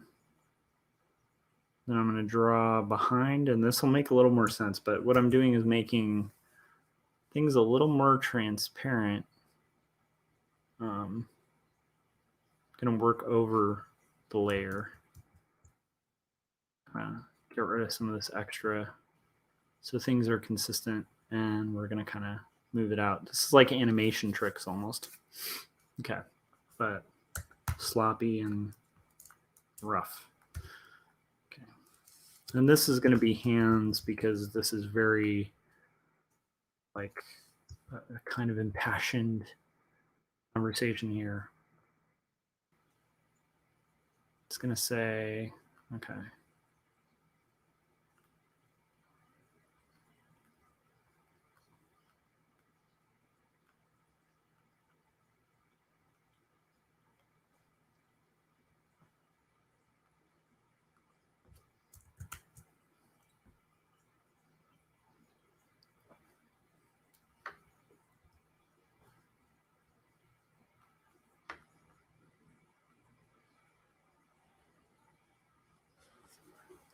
And we're going to get a little bit more.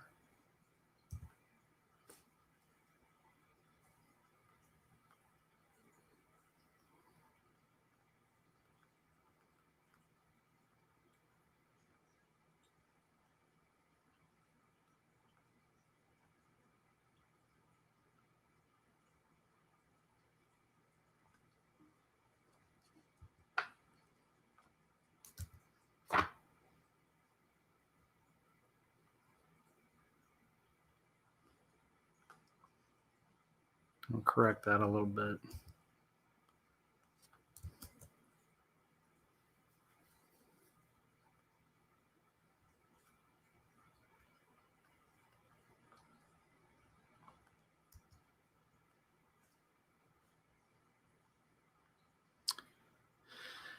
Look at this. I think we're making some pretty good progress. We talked about some heavy topics.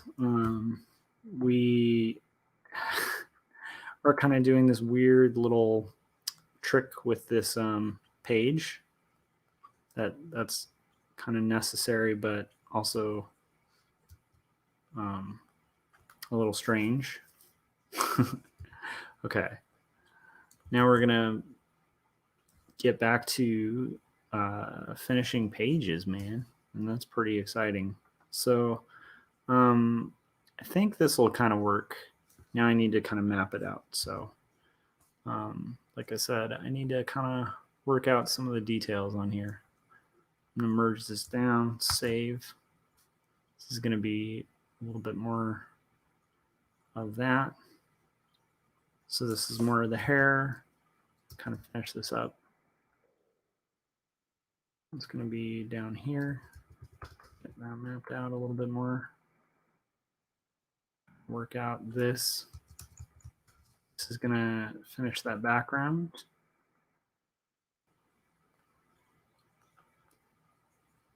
Going to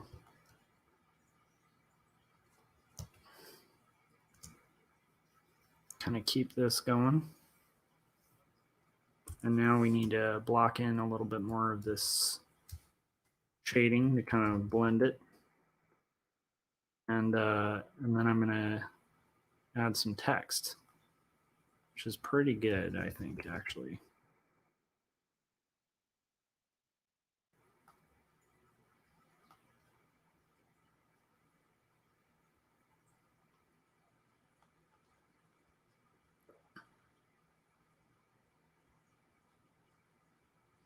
And then this part I'm going to add later, but there's going to be a block of copy up here, and I hope this allows enough space. So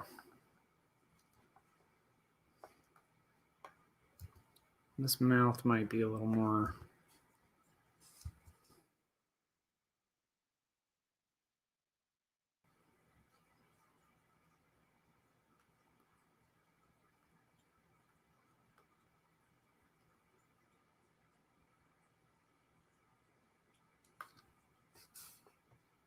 And I don't want to do the anime thing. So one of the things in a lot of anime that is a pet peeve of mine, because it's limited animation, is they'll have like a jaw open, but like the jawbone doesn't actually move, just the mouth. So from a side view, that looks extremely weird if you have that. Okay, cool. That kind of corrects that a little bit. No, not at all corrects that actually. Even though this is a thumbnail, it's like I still want I still want like a jaw to move like a jaw moves. Okay, so that'll work for now. Now this is gonna say, okay, this is gonna be a long sentence. Yes. Oh.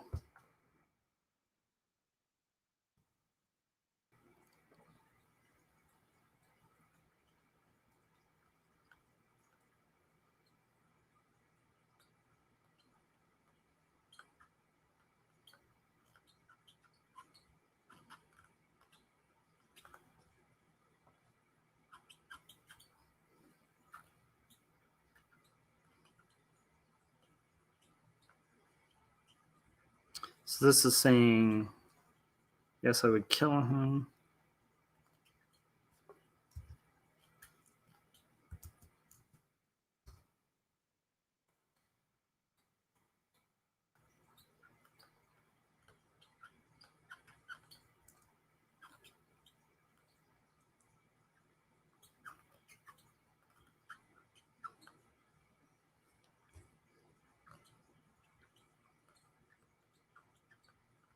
It is funny. I wonder if you guys can hear the squeaking of my Wacom tablet.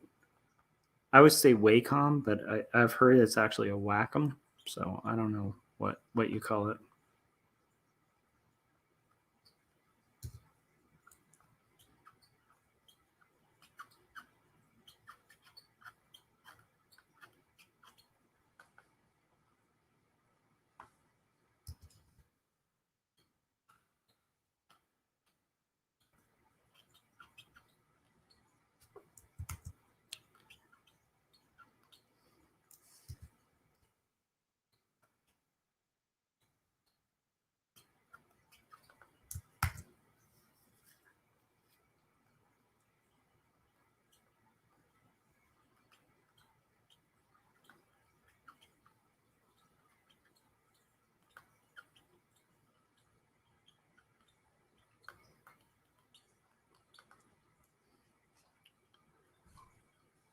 I think this might actually work.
This might actually,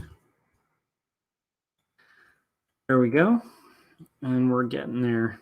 Look at that. All right, we're at the 2-hour mark. So anybody who's familiar with this stream or the show, if you're this far in, I don't know if anyone's watching these the entire time, but if you are, awesome. Kudos to you. You are a true awesome person. And hopefully it's keeping you company while you're being creative or working on stuff or at work. Okay, so now I'm going to basically fix up this panel, make sure I hit save, because as I've pointed out in previous streams, the new Adobe CC has a tendency to crash. And then here we go. I think we're good.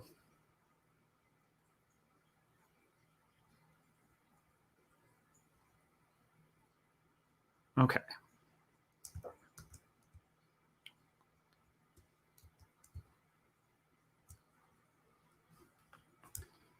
Look at that. Boom. Okay, I'm going to save this, and then I'm going to, hopefully that gives you a little preview of where we're at. We have one panel left. And like, once again, this is a page where it's kind of a repeat panel of the same exact scene with like subtle expression changes for impact. And then just for symmetry, I think what I'm going to do is sort of switch back to the angle where you're seeing at the first one, to kind of close it out as a page and kind of create some symmetry from the top right to the bottom, or top left to the bottom right.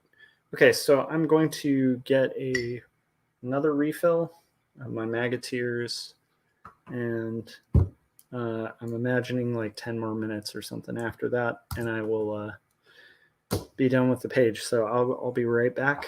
My quick at the hour mark break, and then we will see where we can go. Let's see what else. All right, I think we're good to move forward on this page. Ooh, that should be almost.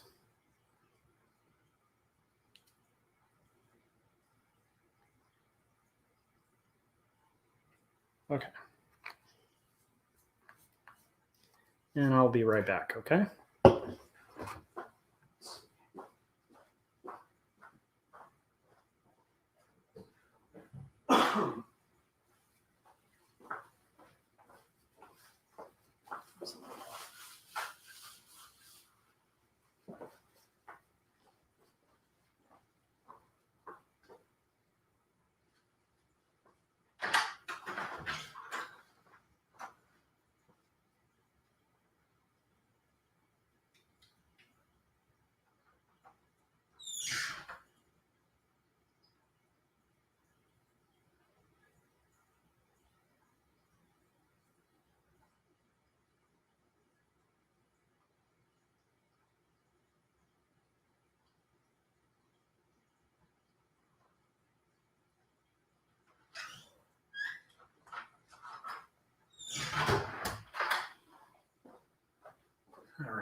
All right, let's finish this page. Gonna make it happen. And just in time to get like a decent amount of sleep. That almost sounds like a like I'm setting myself up to fail here. Something like that. So okay, I want to hit the same angle. You know what? This is gonna need to be a new angle.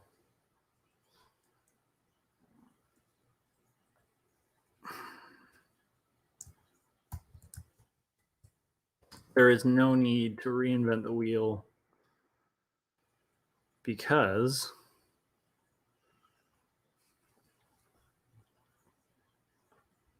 we can. You know what? Actually, I do think there's a need to reinvent the wheel. Okay, I'm going to keep that as like a reference over here.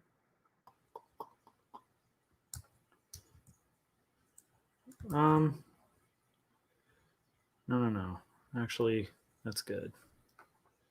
Let's Frankenstein this a little bit. So this is going to be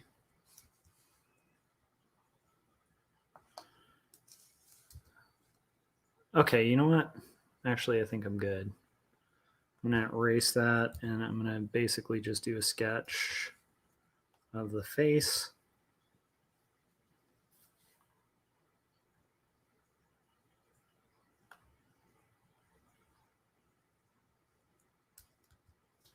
Like a hand here.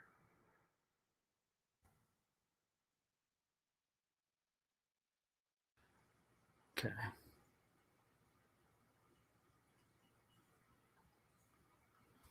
Okay. This will make sense in a second. I'm going to just basically have it like, okay.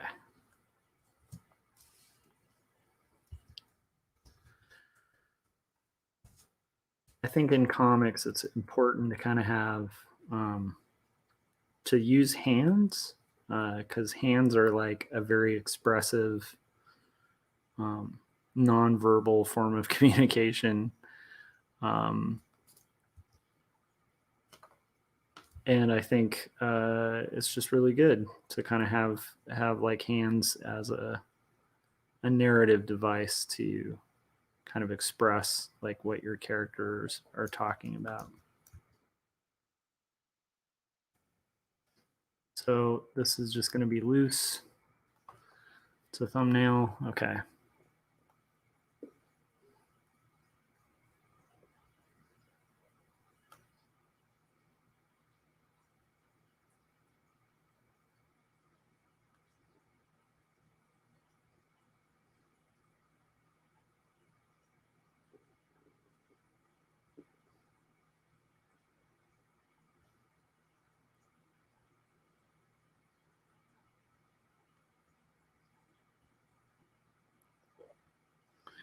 Okay.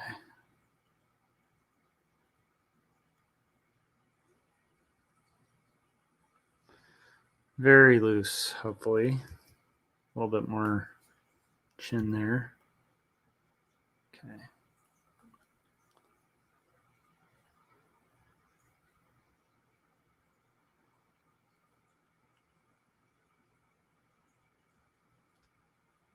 And keep in mind, once again, this is a thumbnail, not a final, but it will be helpful to as we kind of proceed forward.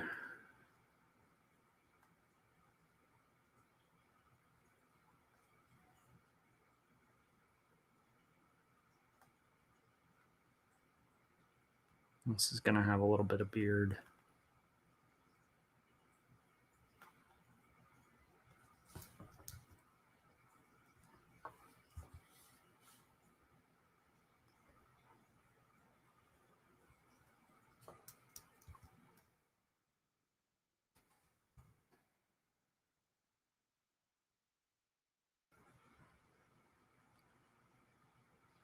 It's going to be the hand holding the gun.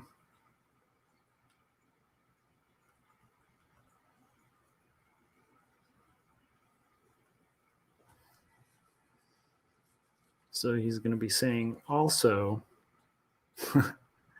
and this is referencing back to he was talking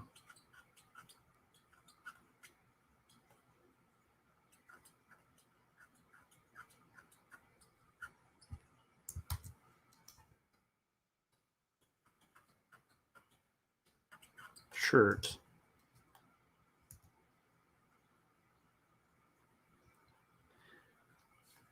I'm also kind of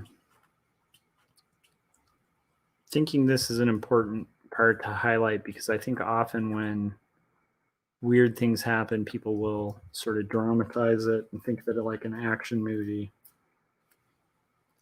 And it's not quite like that. Like real life doesn't always end up like that. Dead computers.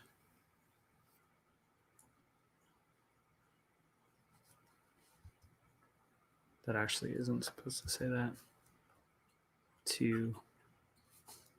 Okay, let's erase this.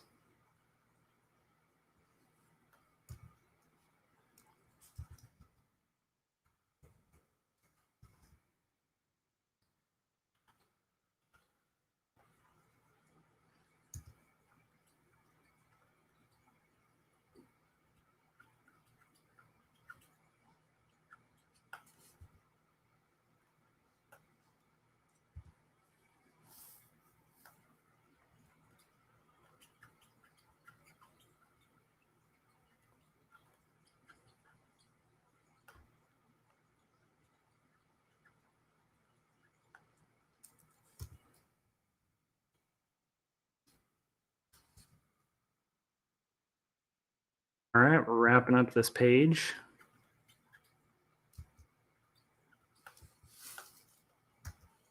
I tend to not like word bubbles cutting off someone's head, but I actually think this might be one of those panels where that would be appropriate. Another trick would be, I like my positioning of the guy in the foreground. I think this might make more sense to kind of reduce down a little bit. Oh.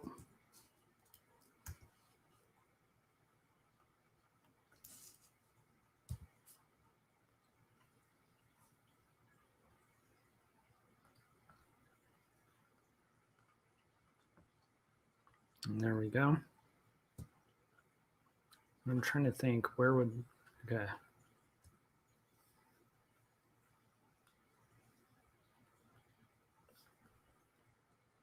Okay.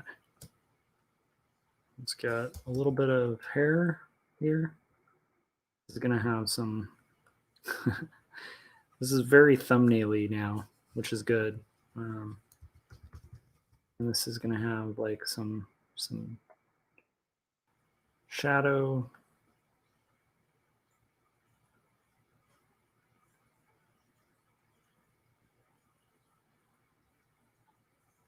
Okay. We're going to have, I do kind of want this to have a little more resonance. A sense of, it's going to have like a little bit of light and shadow sort of tricks, I guess, going on. And then we've got this character, foreground, gun, beard, gun, and then this guy. And there we go. I think we have managed to finish the page. So now I'm going to go File, Save, and I've already done that. So that'll do it. Thanks to everyone, anyone watching this after the fact. Chats are a little dead right now, but thank you for anybody who's watching this after the fact. And if you've enjoyed this at all, if you're at all curious what it is that I'm working on these streams, please go to Amazon.com and order yourself a copy of Two Stories, which is the first book, book 1. And it's by Joshua Kemble. You can order it on Amazon, on most book retailers online. And you can also probably get it through your local indie bookstore too, or comic book shop. Ask them to order it. That'll do it. And for page 87's thumbnails. And I will probably see you tonight on Artcasters with Scott Strickland on his channel, where I'll be working on page 88, and maybe after during a stream, or maybe not. So anyhow, thank you guys. Thanks for talking about weird stuff with me, and I will see you guys on the next stream. Bye.